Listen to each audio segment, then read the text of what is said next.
अजून पाठवा माझा रिपोर्ट. कुणाच्या बापाला भिडणार नाही मी. हरामखोरच आहे, हरामखोर हरामखोर. रसिक हो, माझा हा चित्रपटातील एक छोटासा सीन मी तुम्हाला दाखवतो. जो आता पाहिला ना तो पूर्ण सीन मी तुम्हाला दाखवणारच आहे. जखमी पोलीस 302 या चित्रपटातला हा एक सीन आहे.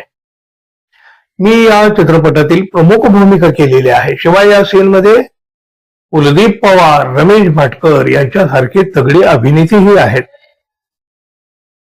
एका पोलीस कर्मचाऱ्यानं आपल्याच 3 वरिष्ठ अधिकाऱ्यावर गोळ्या झाडलेल्या होत्या. म्हणजे पंढरपूर शहरातली ही घटना आणि याच घटनेवर आधारित असलेला हा चित्रपट जखमी पोलीस 302. बघा, भर रस्त्यावर चित्रपटातल्या या सीनचं शूटिंग सुरू होतं. त्यावेळी एक वेगळी पण मजेशीर घटना घडत होती. हीच तशी पाहिली तर छोटीशी पण गमतीदार घटना मी तुम्हाला सांगणार आहे.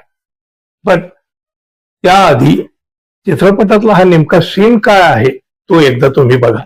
अजून पाठवा माझा रिपोर्ट. कुणाच्या बापाला भिडणार नाही मी. हरामखोरच आहे, हरामखोर. गोळ्या घालून मारलं पाहिजे ना, गोळ्या घालून मारलं पाहिजे ना. हरामखोर. बाळा, सर सर अरे कधी दारू न पिणारा तू आज हे काय झालं तुझं? सर सॉरी सर, पण रोज विष पचवतोय सर, विष. सर हे लोक वाईट आहेत सर, वाईट आहेत. दुसऱ्याच्या घराला आग लावतायत सर हे. पण सर त्या जागीत तळून जातील हे लोक सर. राग होईल सगळ्यांची, राग होईल, यांची राग होईल. बाळा, अरे तुझ्या तारखेला शोभत नाहीये. तुझ्यामुळे अनेक गुन्हे उघडकीला आलेत. कौतुक करायचं काम केलेस तू. जनतेमध्ये तुझ्याबद्दल चांगलं मत आहे आणि तू स्वतःला दारूमध्ये भिजवतोस. मला नाही सर, माझ्या दुःखानं मी दारूत भिजवतोय सर. सगळे मिळून मला त्रास देतात सर, सगळे मिळून. आज तू नशेत आहेस, तुम्हाला उद्या भेट.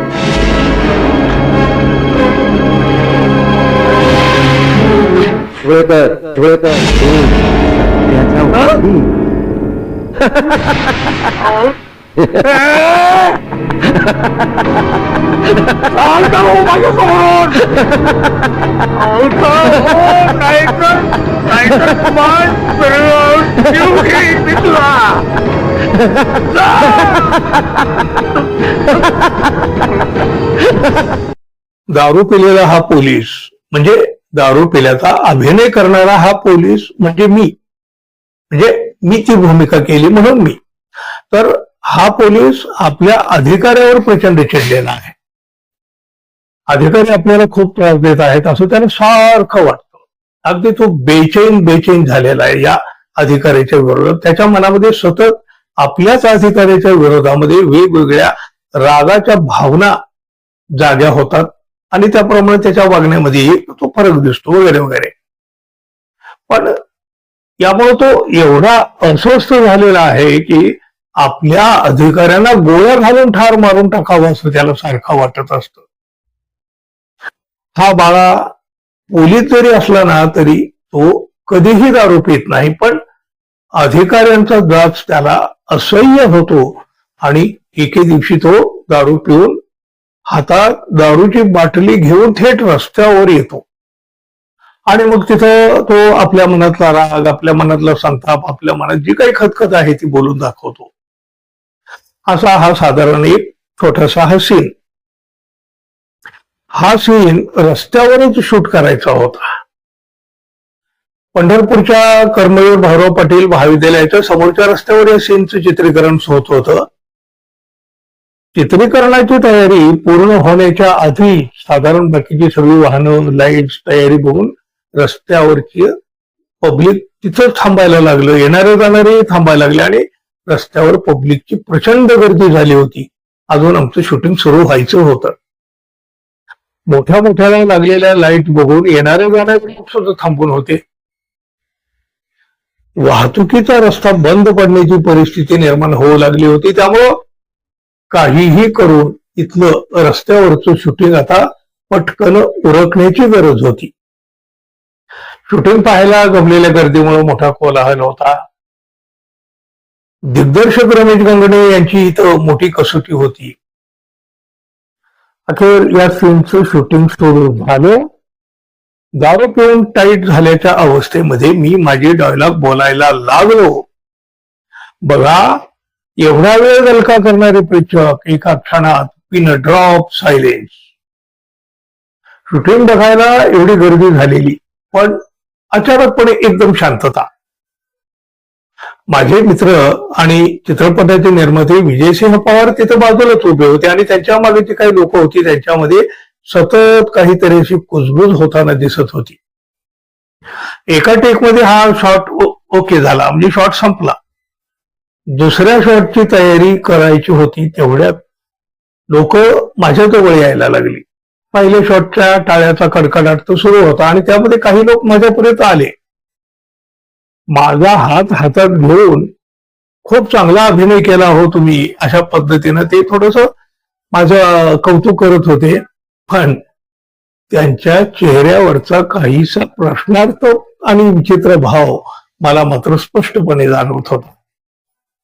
माझ्या अधिकाधिक जवळ येण्याचा त्यांचा प्रयत्न दिसत होता.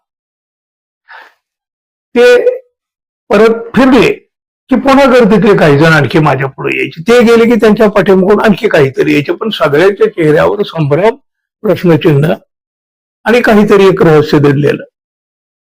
आणि बघा, ते ज्या वेळेला माझ्याजवळ येत होते ना, ते जास्त जवळ यायचा प्रयत्न करीत होते. मग हळूहळू माझ्या लक्षात आलं, मी खरोखरच एवढी दारू पिऊन जंगाट तंगाट झालो आहे की काय. खरं तर त्यांना याची खात्री करून घ्यायची होती. हे माझ्या लक्षात आल्यानंतर माझा हात हातात घेणारा एखादा हात मीच पकडला आणि त्याला जवळ ओढलं.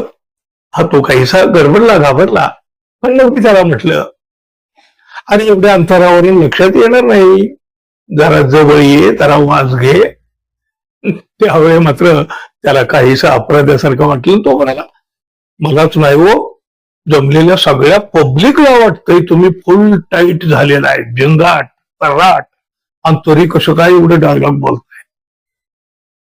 एकमेकात पैजा सुद्धा लावलेला आहे लोकांनी, असं सुद्धा त्याने मला सांगितलं. मी हसलो आणि म्हटलं, ठीक आहे, आता झाली ना खात्री, मग जाऊन सांग एकदा सगळ्यांना. आणि तो हसत हसत गेला आणि आमचा पुढचा शॉट सुरू झाला. पण लोकांमध्ये उत्सुकता जी होती की मी जो अभिनय करतोय दारू पिल्याचा, तो खरंच करतोय, अभिनय आहे की हा कलाकार खरोखर दारू पिलेला आहे. मित्र, घडत असतात अशा घटना.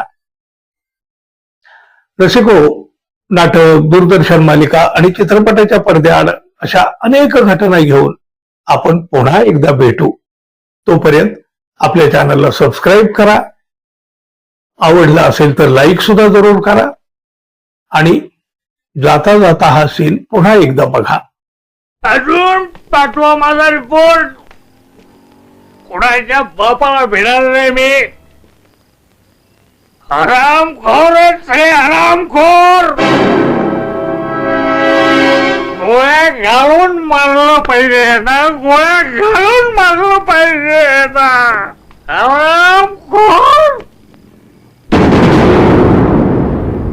बाळा, सर सर अरे कधी दारू न पिणारा तू, आज हे काय झालं तुझं? सर, सॉरी सर, पण रोज 20 पचवतोय सर, 20. सर,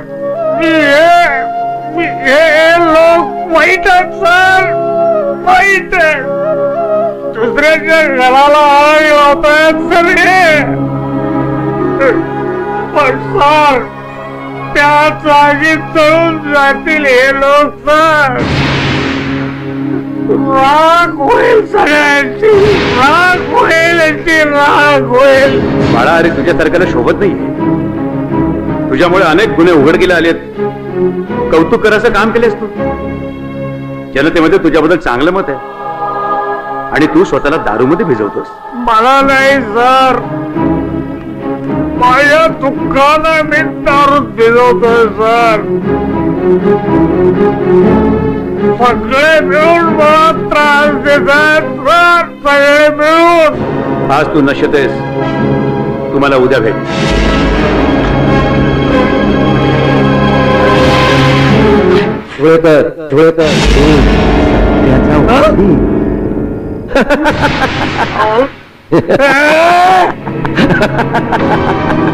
चालता हो माझ्यासमोरून. नाहीतर तुम्हाला जीव घेईन मी तुला.